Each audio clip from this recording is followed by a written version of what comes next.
कभी आपने सोचा है अगर नदी और समुद्र एक दूसरे से मिलकर एक नया रूप ले ले तो कैसा होगा?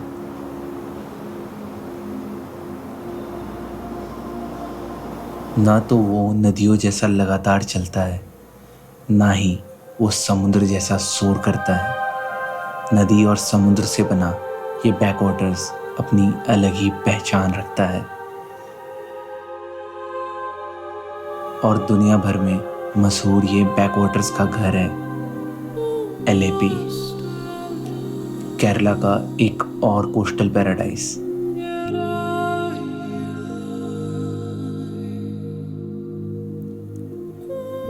एक ऐसी जगह जिसे लोग वेनिस ऑफ इंडिया कहते हैं। अरेबियन सी के किनारे बसा ये शहर सबसे पुराना लैंड बैकवाटर्स टाउन है।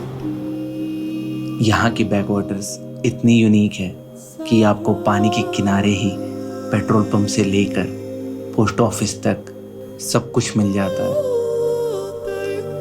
मगर ये शहर सिर्फ बैकवाटर्स तक सीमित नहीं है। ये घर है उन पुराने बीचेस का जो कभी ट्रेडिंग का दरवाजा हुआ करते थे। यहाँ के पोर्टुगीज एरा के बने हुए चर्च आज भी वैसे ही खड़े हैं।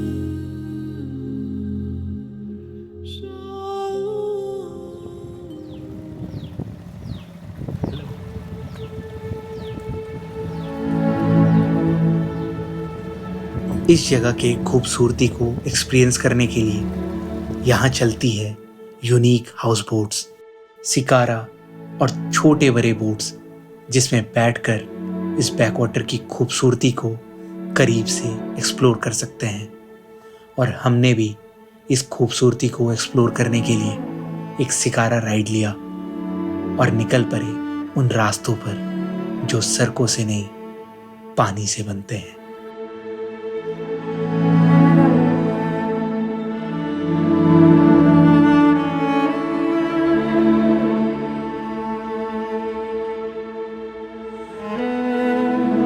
यहाँ के कनाल्स, लगून्स और लेक्स मिलकर एक पूरी नेटवर्क बनाते हैं। 900 किलोमीटर से भी ज़्यादा दूर तक फैला ये पानी को कहते हैं केरला बैकवाटर्स।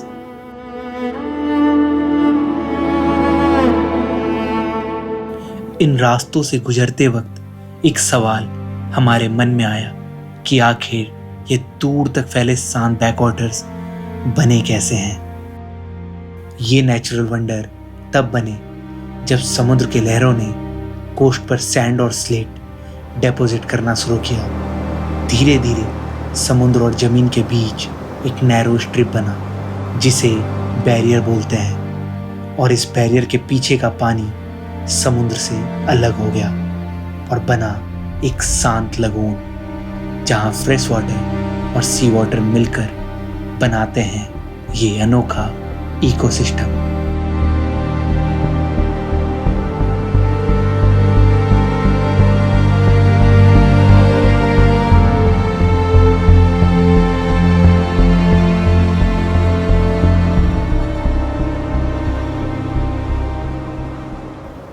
इस जगह पर आने के बाद पता लगता है कि ये दुनिया कितनी अलग है। यहाँ के घरों के दरवाजे पानी की ओर खुलते हैं और इन घरों से निकलकर आपको सड़क नहीं, हर तरफ पानी ही नजर आती है। और पानी से गुजरकर ये लोग रोज स्कूल, कॉलेज, बाजार या शहर तक जाते हैं। Any traveling only by less places are road. For places and only boat and public boat. Any travel, school, college, hospital, anything. That jetty. Same.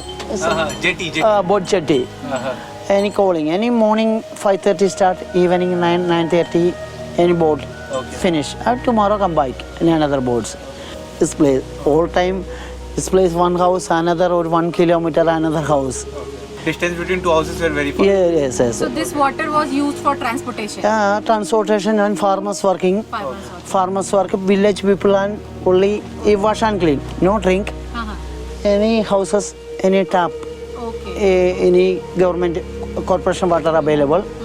Any bathroom, any cloth and swimming, anything You can do it. is water. Okay. Thank you.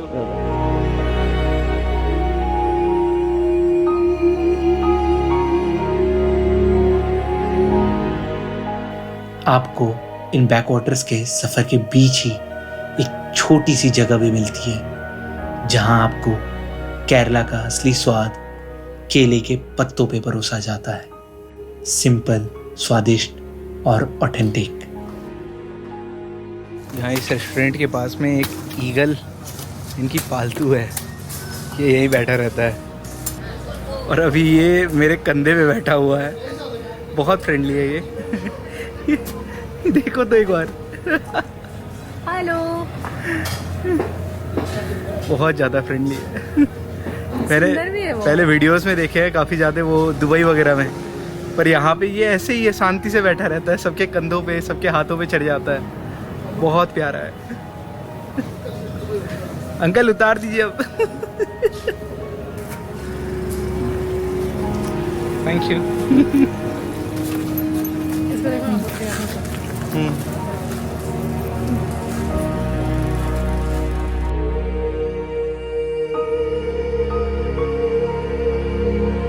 Backwaters के सफ़र के बाद हम निकले LAP के कुछ और पहलू देखने।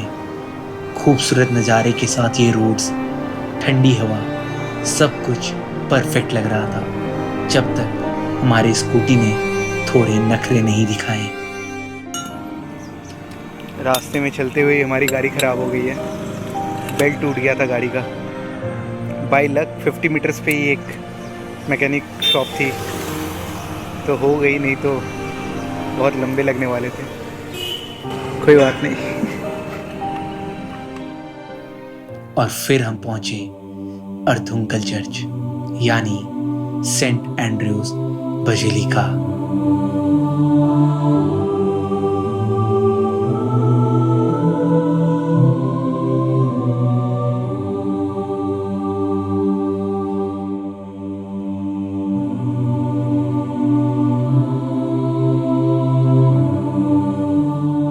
केरला के सबसे पुराने चर्च में से एक हिस्टोरिकल लेगेसी है। 16th सेंचुरी में पोर्टुगीज मिशनरीज ने इसे बनाया था और तब से ये एक सिंबल बन गया है फेथ, होप और रिच हिस्टोरिकल आर्किटेक्चर का।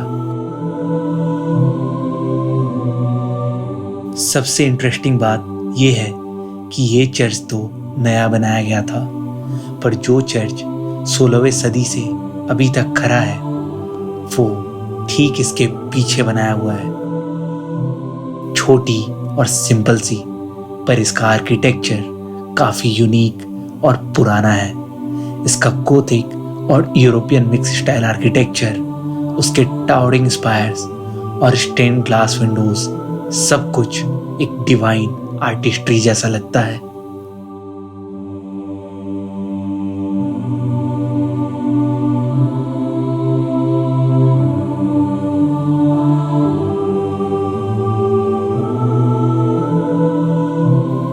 चर्च से निकलकर 10-12 किलोमीटर के कोस्टल राइड का सफ़र तय कर आप पहुंचते हो एक ऐसी जगह जहां के लहरों के शोर में आपका मन कहीं खो सा जाता है।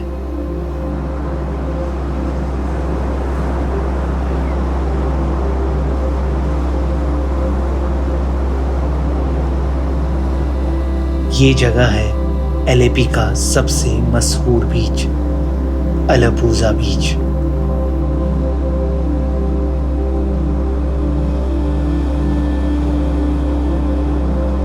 एक ऐसी जगह जो कभी ट्रेडिंग रूट हुआ करता था।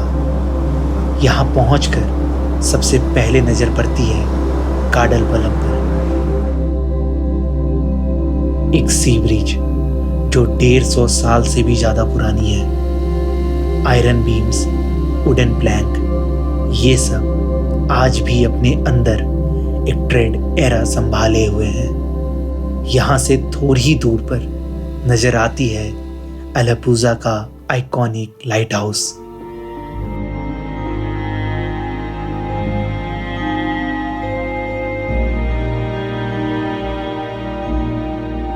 1862 में बनाया गया ये लाइट हाउस केरला का सबसे पुराना ऑपरेशनल लाइट हाउस माना जाता है। उस वक्त जब शिप्स को जीपीएस नहीं, सिर्फ रोशनी और डायरेक्शन की जरूरत होती थी, तब ये लाइट हाउस उनका गाइड बना करता था। लाइट हाउस चढ़ने के लिए लगभग 5 से 6 मंजिल सीढ़ी चढ़नी पड़ती है, पूरी राउंड राउंड करके।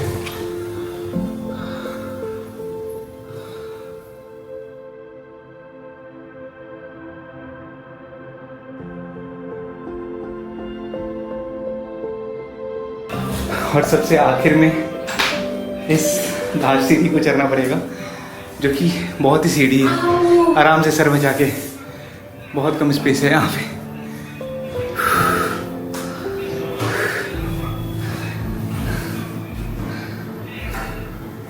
और जब आप ऊपर जाकर देखते हो तो पूरा अरेबियन सी, गोल्डन बीच और एलेपी टाउन एक ही नज़र में समा जाता है।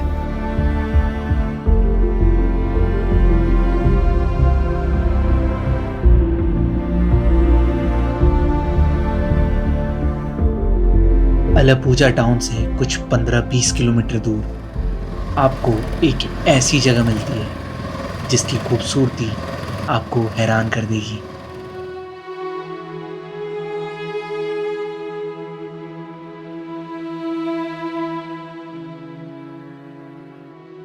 दूर दूर तक जहां भी आपकी नजर जाए एक पिंक कैनवास जैसी लगती है।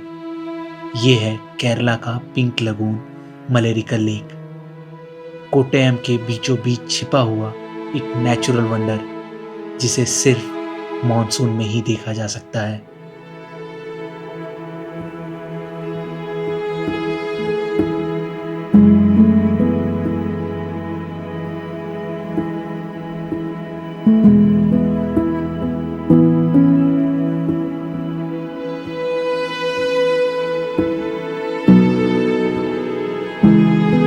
हजारों पिंक लिली से भरा हुआ ये लेक और उसमें एक छोटी सी बोट राइड, ये एक्सपीरियंस और नज़ारे इन फूलों के साथ लगता है जैसे आप किसी सपनों के दुनिया में आ गए हो।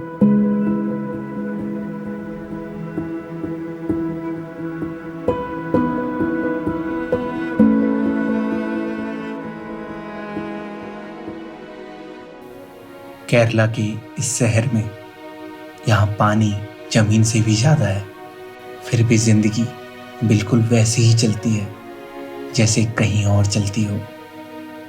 जहाँ हम सफ़र करते हैं सड़कों पर, यहाँ के लोग लहरों के रास्ते अपनी मंजिलों तक पहुँचते हैं। यहाँ की ज़िंदगी न शोर करती है न जल्दी करती है, बस बह रही है अपने ही रिदम में और अपने ही सुकून में। यहाँ आकर लगता है जैसे प्रकृति खुद कह रही है कि जिंदगी का असली रंग इसी शांति में छुपा है। केरला के ये बैकवाटर्स सिर्फ बहते नहीं हैं, ये कहानियाँ सुनाते हैं उन लोगों की जो इस खामोशी में जिंदगी महसूस करते हैं।